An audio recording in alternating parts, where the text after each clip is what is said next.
What is going on, guys? Thank you for joining us here today on what we like to call Football Fanatics, which is a new show here on YouTube. And today we're going to discuss. Oh, and thank you guys for joining, by the way, as well. It's hard to start a new channel, so if you guys are watching, thank you guys, and we appreciate it a lot. If you want, you can subscribe and leave a like at the bottom. But today in this video, we're going to go in depth into these two conferences, and especially in this video, we're going to go in depth on two divisions, the AFC East and the NFC East. We're going to start with the AFC East. We're going to talk about who we think will win the division, who we think, their records and such. So you guys want to show your whiteboards? We're going to start with the AFC East, which consists of the Patriots, the Jets, the Dolphins, and the Bills. You can see the records there. We'll start with Eric Wheeler all the way there. All right, I have the Pats going 12-4.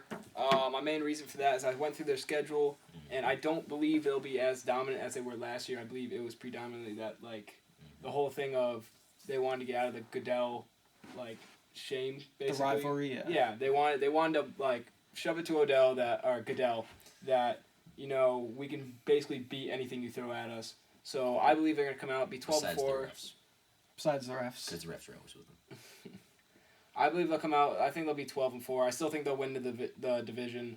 I believe they're still going to be basically the dominant dog in that division, which is where I feel. It's kind of obvious. They made the Super Bowl last year. They had the big run in the fourth, end of third, beginning of fourth, to end up winning the Super Bowl and the comeback against the Atlanta Falcons, who by the way, they play Week 7 in New England. So you want to go ahead, James, on your predictions for the Patriots?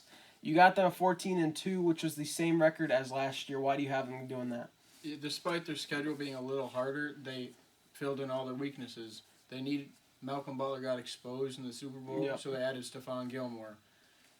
They needed wide receiver depth. They added Brandon Cooks, and even though they lost to Garrett Blount, they got Mike Gillislee. So Blount headed to the Philadelphia Eagles, by the way. How do you have them, Stanley? 14-2 as well. Do you want to explain? Madden curse ain't gonna work. Madden curse ain't gonna work. Tom Brady is the Madden cover this year. Do you have any other reasoning on why 14-2? Do you like their moves they made the offseason? Refs, okay. Man of very many words. I have the Patriots going 15-1 this year. I look at some of their key matchups. Week 1, they got the Kansas City Chiefs, who they beat in the playoffs a couple years back, 2 years ago. They lost in the second round. They had the bye week, but they lost in their first game last year to the Pittsburgh Steelers. I didn't think they got better. They cut Jeremy Maclin. They lost Dontari Poe. I'm not sure on some of their moves. I think Patriots got that game. Another key matchup for me was the Week 9 game against the Denver Broncos at Denver. The New England Patriots seem to always have their number in New England, but in Denver it seems like it's a different atmosphere. They always have a different kind of game. I always remember C.J. Anderson's big run at the end of the game a couple of years ago to put the Broncos over the Patriots in Denver.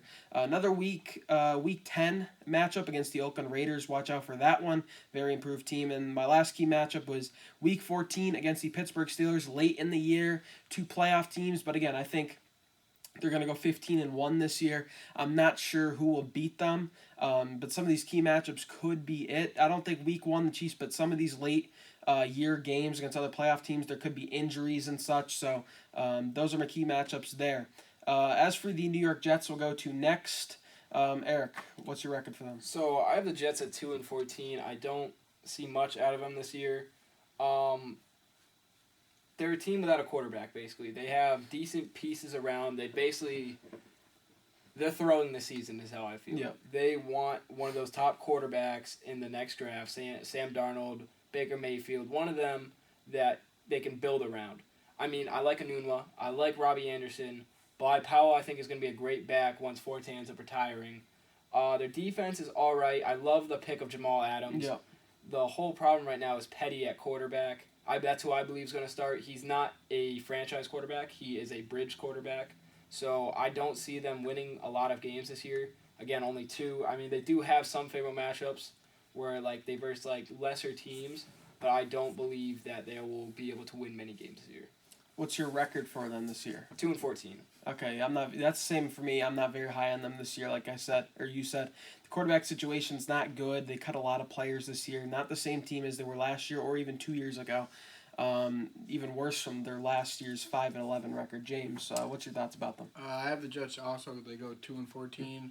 I say this because they really don't have a clear-cut quarterback for this year. I mean, Josh McCown, he's solid, but for him to really have success, he needs a lot of pieces around him, and that's what the Jets don't have at this moment. You could say it's a tanking season because they do want like a Sam Darnold, but I mean, I think this will be the last year for Todd Bowles in New York too.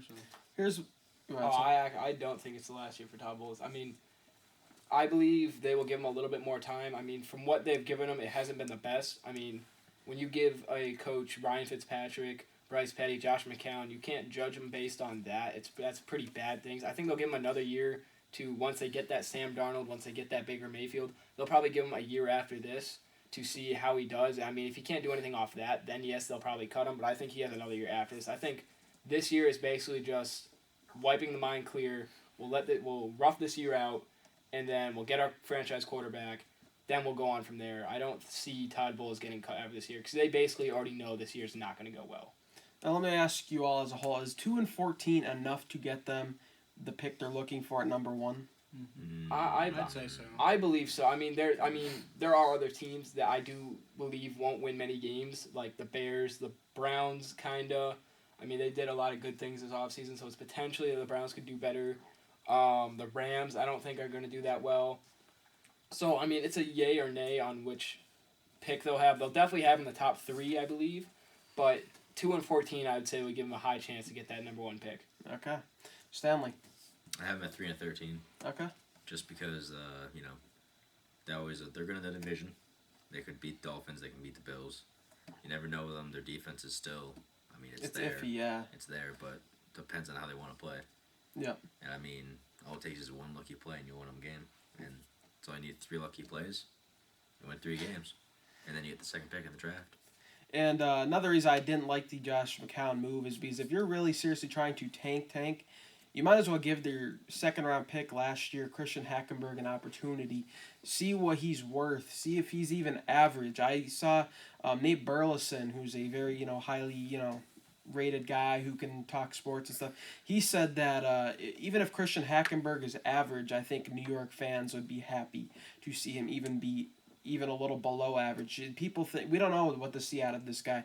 I think you give him a chance. With Josh McCown, I think you could win 2 to 3 games, which is most likely not what you want. Okay, you want the number 1 pick, Josh McCown, who's not a great quarterback, but he can win you 2 to 3 games on the year. So we'll go to the Miami Dolphins next, who I have going 8-8 next year. How about you, Eric? I have the Dolphins going 9-7. They improved a tad bit, I'd say, through the draft. My favorite pick in the entire draft was Isaiah Ford. They got him in like the 7th round. I believe he could be a really good wide receiver in the future for them. Now, he won't probably... Very speedy. Yeah, he won't do much this year, I don't think, because they've got a pretty stacked wide receiving core. But I think in the future he could definitely help out a little bit. I'm not going to say he's going to be a stud, but he'll definitely help out. But I liked how they signed Kiko Alonso to a longer contract. But to me, they didn't improve enough where they're going to be this 11-5 competing for the division type of team. I believe they're around the 9-7, 8-8 area, and I have them at 9-7 going through their schedule. I believe they can pull out 9 wins. And last year, so they did make the wild card last year, 10-6. I thought they could have gone 11-5 had Ryan Tannehill not gotten injured. I thought they, I didn't think they were going to beat the Steelers, but I thought they could have at least given them a bigger competition had they had Ryan Tannehill. All right, James, we'll go to you. I have them going 7-9, and I really like their team outside the quarterback position. He's coming off a torn ACL, or was it like a partially torn ACL? Something like that, yeah. And he hurt MCL or torn. Yeah, so it's going to be interesting to see if he's able to rebound. But I think he's not going to be as well or do as well as he did last year. But they have a good team, and if Tannehill can play good, they'll be all right. All right, Stanley. I have them 8-8. I think their team's just average. I mean, their team all around is like it's there, but I don't know if they're going to perform well together. Because, I mean, they made the playoffs, yeah, but they have to versus the Pats twice. And it goes back to, I think, an easier schedule last year. And this year they have to play the division of the Falcons. And I think the Panthers will have a bounce back year this year. I think they'll be a playoff team this year. I really do. I thought they had a decent draft this year. I think they'll bounce back. They just had a bad year to me. Like I said, I also have them 8-8. Key matchups for me are both weeks against the Pats. Week 11 at New England and Week 13 in Miami. They always seem to play them well in Miami. Not so much at New England, as most teams don't play well there. And the last team in the AFC East, the Buffalo Bills. Eric, we'll start with you this time. So, I would say one of my top favorite picks in this draft was Zay Jones going to the Bills. I think that gives them a solid number 2 wide receiver. If Sammy Watkins gets hurt, I think he can step up and be that guy. Watching him in the Senior Bowl, watching him throughout the season, this guy was a stud in college. I love that pick. My big problem for them is that they lost Gilmore to the Patriots, and that's something you really don't want to do. He's a good corner, and you lost him to your division rival, someone who's won your division year after year after year, and then you just give them one of your best players. It hurts a lot.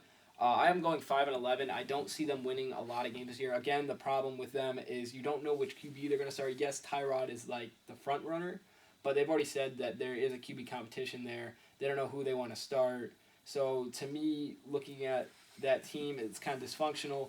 I was never a big Sammy Watkins supporter. Yeah. So I believe it very dependent on if he can stay healthy, if he can keep that foot healthy. Basically, their defense isn't what it was last year. So, again, their defense won them some games last year, and I don't think they'll be able to do it this year.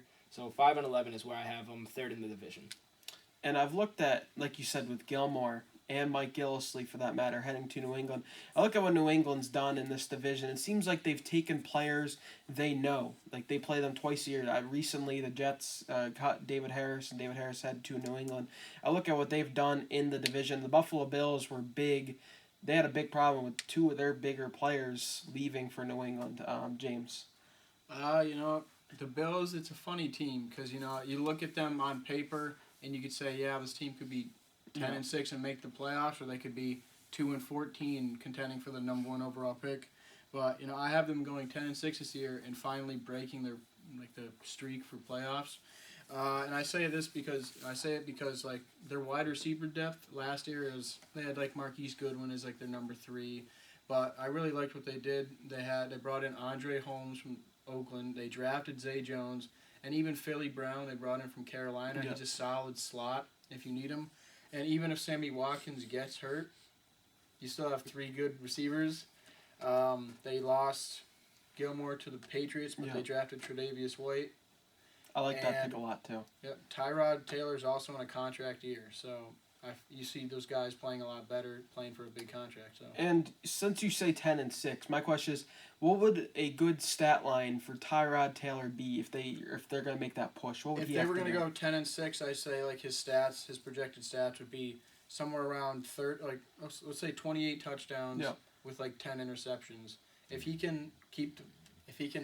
doesn't turn over the ball, he'll be all right. So. And like you said, 28 touchdowns, that's not the big problem. He could, make the playoffs with 28 touchdowns. And as long as a big problem for Tyrod Taylor in the past has been turning the ball over on critical situations and trying to make the big play and just the turnover. I'd say the 10 interception mark is pretty, he'd have to play out of his that's mind. Exceptional, 10 interceptions. He is a guy who likes to throw it downfield and into coverage. I mean, I agree with him. If they were to make this push and get to 10-6, he's going to have to throw at least 28 touchdowns and probably below 13 interceptions. But that is going to be a hard feat for Tyrod, a guy who likes to throw downfield. He has a big arm and he's good at running.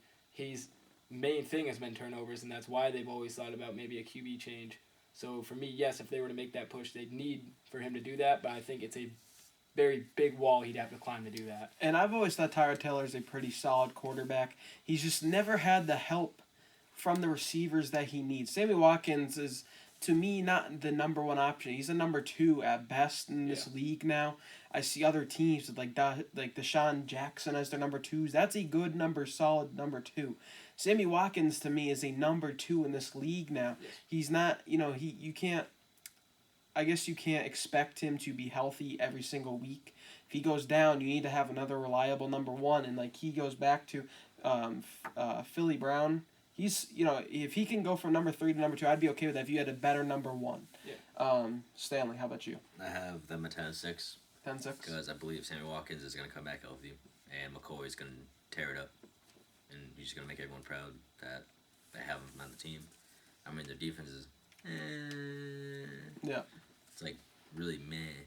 I mean, their cornerback game isn't going to be there.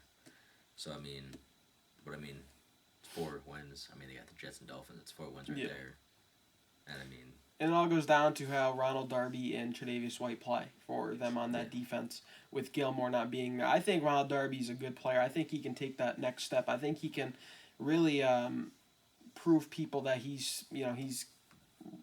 could play number 1 this year. He'll obviously make some mistakes here and there, but I like Ronald Darby a lot. We're going to go to the NFC East now, guys and girls, and or transgenders or whatever you are. That's we're going to start with the Dallas Cowboys, who I have going 12-4 this year. That's what they won last year, right? Or was it 12-4, right? Was it 12-4 or 13-3? Might have been 13. I think it might have been 13-3. It's something like that. Sorry, we don't know the record on top of my head. But this year I have them going 12-4. I think Dak Prescott, as great as a rookie season as he had, or as it seemed like, you kind of look at his stats and is he going to have a sophomore slump? Perhaps. I think last year, he had a lot of help from the offensive line. I think he still will, but I think his expectations are so high from next year. I mean, he just got top 15 in the top 100 players this year. So to me, that's just kind of, I think everyone's overrating him so much. We even saw former MVP Cam Newton. He had a sophomore slump in his career. I think Dak Prescott takes a big step back, but obviously he's going to have the help from the offensive line and Ezekiel Elliott. Eric, how about you? So I have them going winning the division at 11-5. Their schedule this year is a tad bit harder than it was last year, I believe. Yes, it's going to be their sophomore year for Zeke and Dak, so I believe they won't regress that much because I do believe that they are going to be elite caliber at some point in their careers.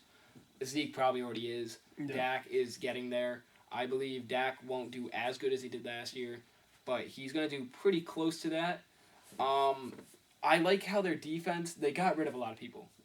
And the people they got rid of weren't game changers, I'd say. Morris Claiborne, he was never, amazing. Brandon Carr, he was decent, but his most memorable thing is getting the Odell Beckham catch on him. So nothing really memorable happened from the players they lost Barry Church, he was probably the best one they lost. And even he was never really a game changer. I like the people they got through the draft. And Chidobe Awuzie, the cornerback, I love that pick. The Churro is what they call him. Taco Charlton is a great pick. Great guy at getting at the quarterback. That was their first round pick. Amazing pick. Switzer, he's a great slot person. So what I've heard is that they're going to run Dez and Terrence Williams out, and then they're going to have Cole Beasley and Ryan Switzer, and that's a lot of speed at your 2 slot positions. Yeah. Just run 2 slants, and it's going to be hard for linebackers to keep up with that, and that gives Dak an easy dump-off pass, and I think that could help him out a lot. So I do see this team still making the playoffs at 11-5. I think I have them as finishing second in the entire conference, with only the Packers ahead of them. Now let me ask you from your standpoint: if someone's going to have a sophomore slump, would it be Elliott or Dak? If someone was going to, I'd say it would be Dak. I mean, I don't see Zeke having a sophomore slump due to the fact that he's just a pure athlete. We saw what he could do last year. He was breaking tackles. He was doing awesome things in moments that, like the Steelers game, he literally single-handedly probably won them that game. Dak, to me, he has a lot more things that could go wrong for him. Dez Bryant could just be this really bad. I predict Dez Bryant to have a bounce back and do really good this year. The last 5 games of the year last year, not including playoffs, Dak and him connected for 600 yards and 5 touchdowns. So I believe if they can do that and continue that, they're going to be awesome. But say Dak starts throwing at Dez and Dez has a few drops, that could lower his self-esteem. He starts throwing wild passes, getting picked off. So I'd say out of the 2, I'd say Dak is the one who's probably have a sophomore slump. Yeah. Also because the O-line, they do have, yes, it's a great O-line, don't get me wrong. But they did lose 2 people, and now they have, what's the old Cardinals O-lineman that's now on their team? Jonathan Cooper? Yeah. Jonathan Cooper is now in contention to start as their O-tackle. Yeah.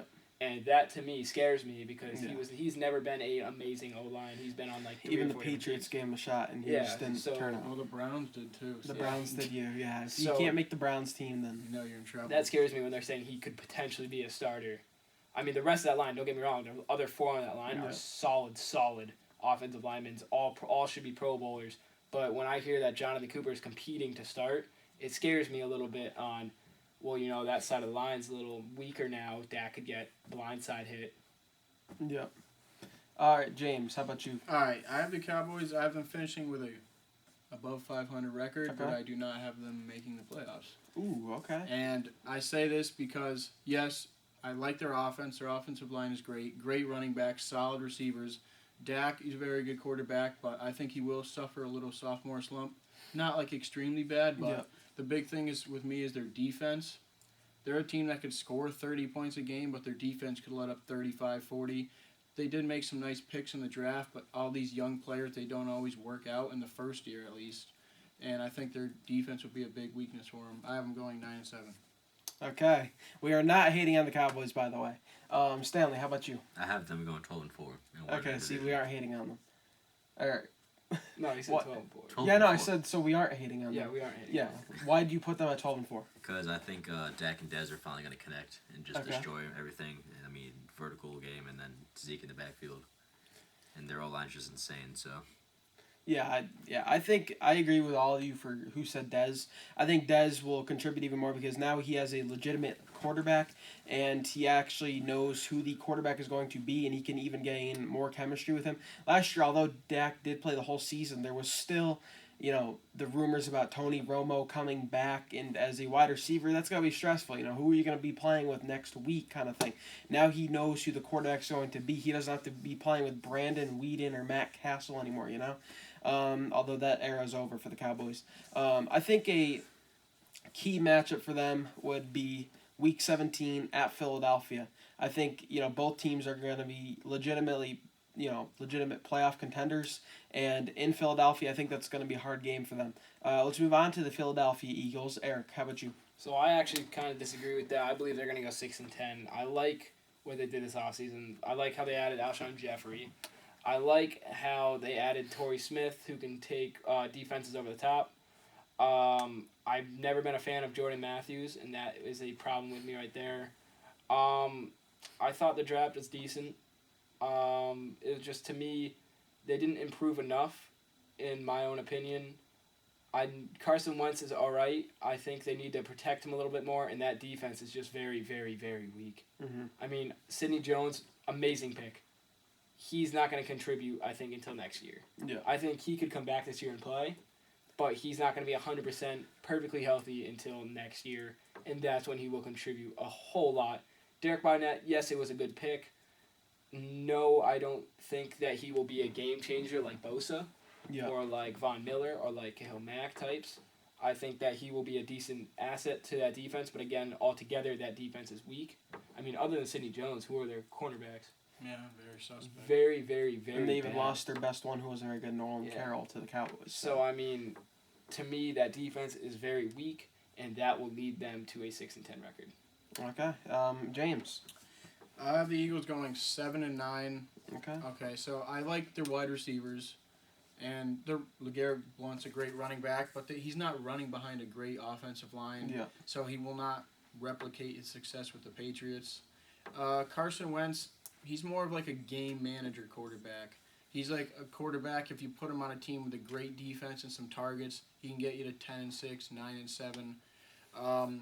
I like their pass rush. It was very good. And then you add Derek Barnett into that mix with Fletcher Cox. Yeah. But their secondary is very suspect. Even with Sidney Jones, I mean, to be honest, I can't name 5 players in their secondary right now.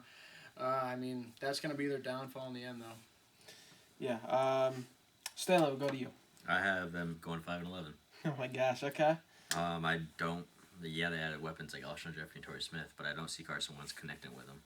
I mean, last year you saw him overthrowing every throw. Yeah. Nelson a Aguilar. couple hiccups. Yeah. Yeah, just Nelson Aguilar was wide open down the field plenty of times. He just overthrows him. I mean, Alshon Jeffrey's a huge dude, but who says he's not going to go pick up some drugs and That's true. get suspended? That is He true. did get suspended, so That is true. no chance. despite whatever it is, he could get suspended. He's a off-field trouble kind of player. And I'm glad they got him on a 1-year deal. I was very happy. They didn't, commit to him long term, see what he can do this year. I did like that contract. I'm actually a big Eagles fan. Like, I'm not an actual fan of the team, but I'm a big, fan of their roster, per se. I got them going 11-5. I think Wentz will do better this year now that he has more help. I love the Alshon Jeffrey signing. I think Jordan Matthews, I'm actually high on him. I think he'll be decent now with a better number 1. And I also think Torrey Smith, he didn't do great with the 49ers, but, suspect quarterback, questions there.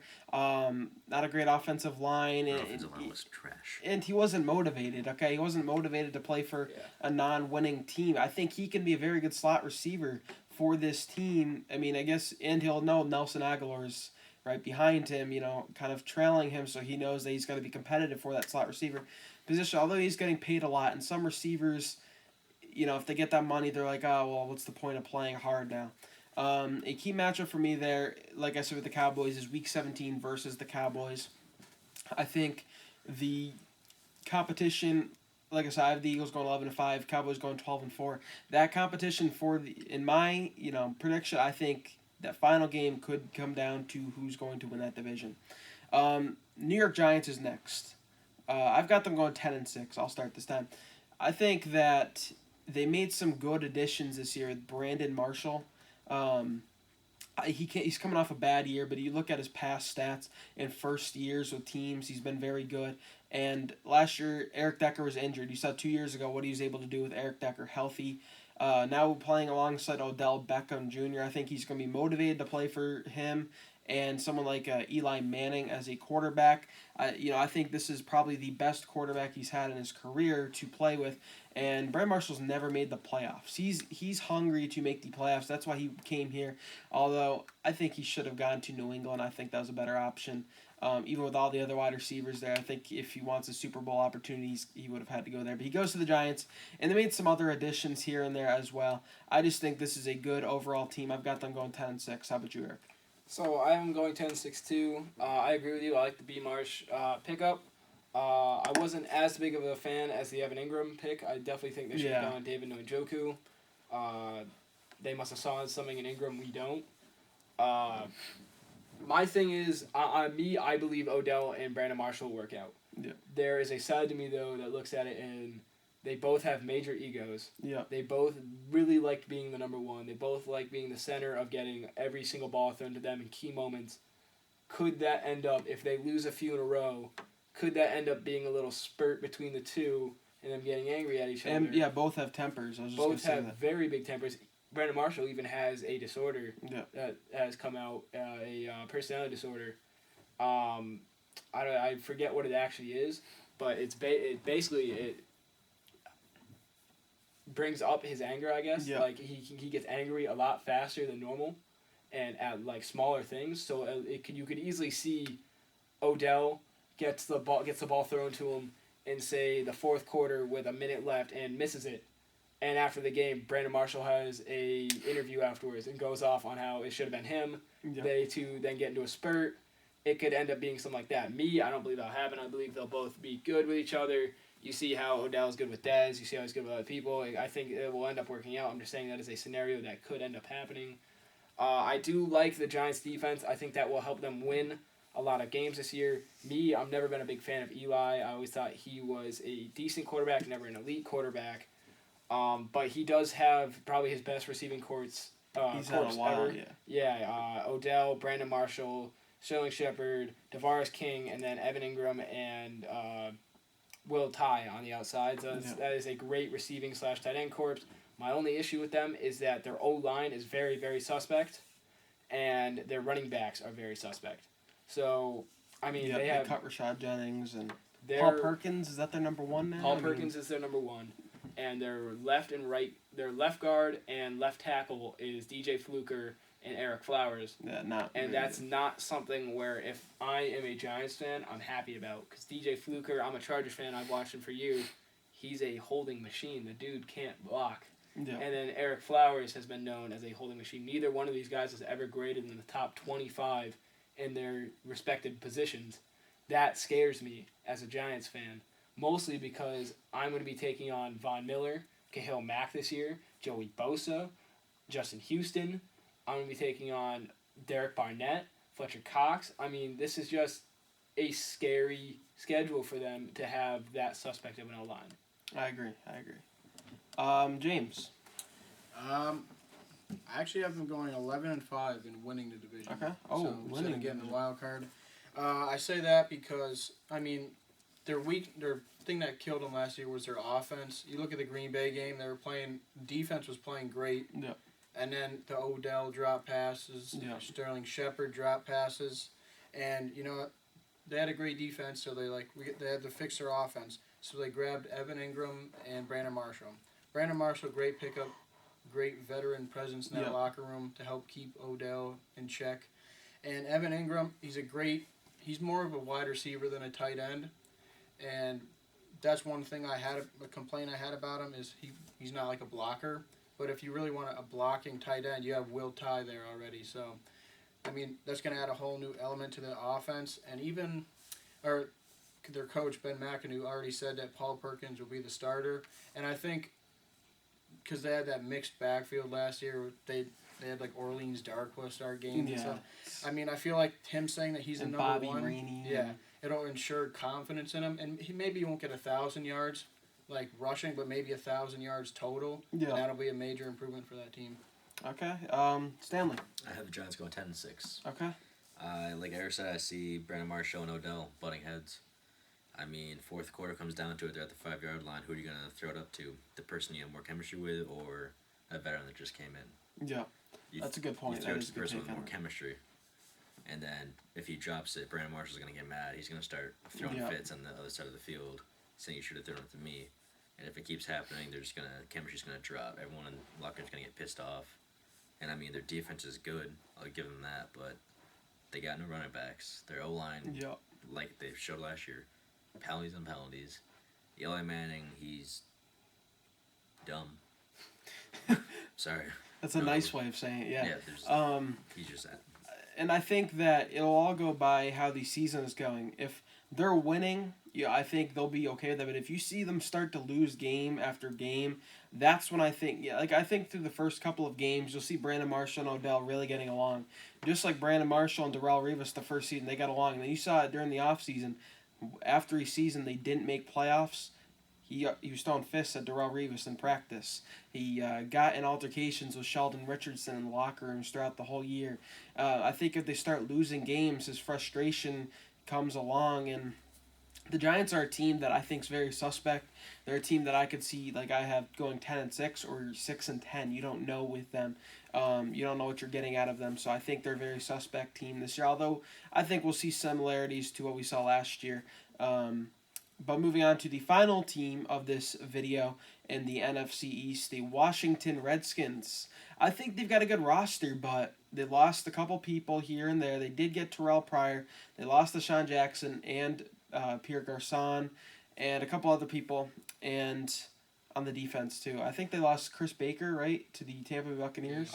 Yeah, and so they lost a couple good people. I still like their roster. They still got some good players, but obviously in this division, a very good division. They went 9-7 last year, and 8-7-1 I think actually 8-7-1 because they had a tie.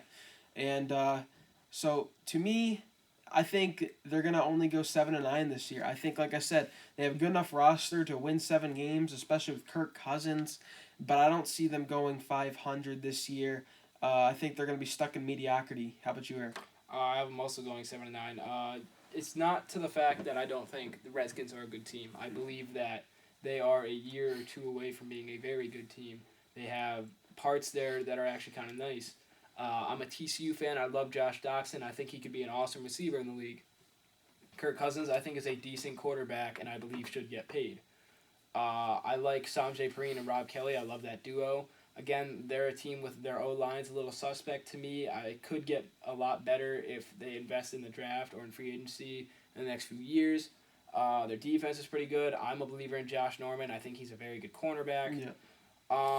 Sua Kravins is a great player that they got a year ago Middle linebacker in the draft. Fantastic player. I wish the Chargers had gotten him. So this team's nice. My problem with them this year is that they have a very hard schedule. Yep. They have a hard division that they're already in.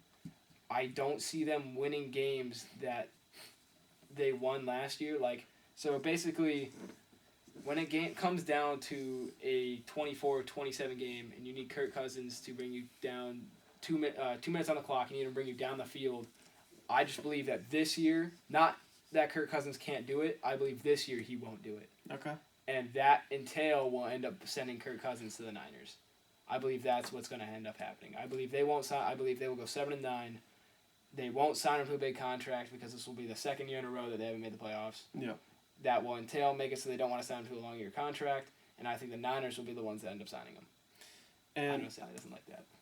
I almost think and most players are motivated on a contract year. I think coming off 2 straight franchise tags, it's almost stressful, and I think he's going to be unmotivated to go out there this year, and maybe they don't franchise tag him again, and maybe he goes elsewhere, like the 49ers or the Rams or something. Well, that's kind of my thinking. It's not that he won't care, it's that it's been franchise tag and then franchise tag. I think it's going to be so stressful now that he's played these 2 seasons, played pretty decent in both seasons, that now he's going to have to go and do it again just to try to get that contract. And I think he's going to overplay. Pro Bowler last year. Yeah, I believe he's going to overplay this year. He's going to try to do things, try to fit it in spots that he just can't, some spots that he shouldn't, and it's going to end up costing them a few games, and that's why I think 7-9.